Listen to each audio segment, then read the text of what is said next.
Hello guys, this is a battle of zoom lenses. I have here Nikon 70 to 300 mm, dalawa to guys. Yan, Nikon,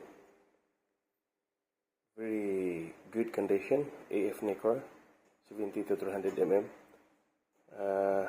Dalawa to. Okay, dalawa. So, ibibinta ko to guys. Ang isa nito ibibinta ko siguro ng mga 3,000 lang. Yan.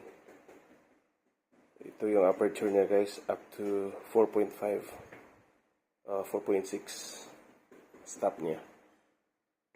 At may Minolta zoom ako. Ito for Sony AF mount. For Sony 70 to 210 zoom lens.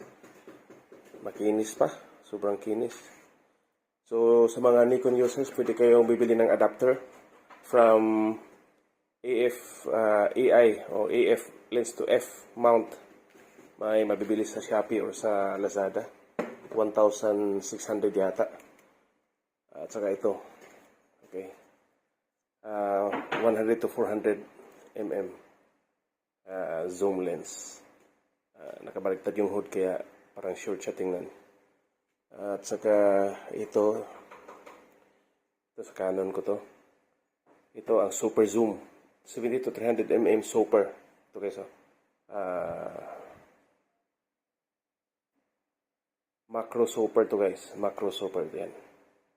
70 to 300 mm macro super. Proven, maganda. Malayuan, very clear, crispy ang kuha niya guys. Ito Minolta pa rin. I have 7 Minolta lenses, portrait and zoom lens.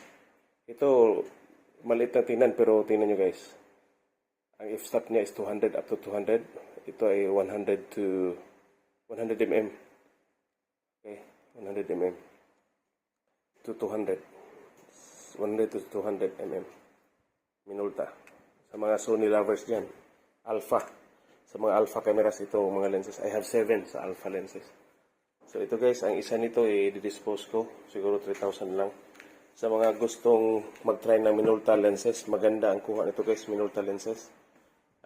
Kung Nikon lovers kayo or Canon, pwede kayong bibili ng adapter from AF to F mount sa Nikon.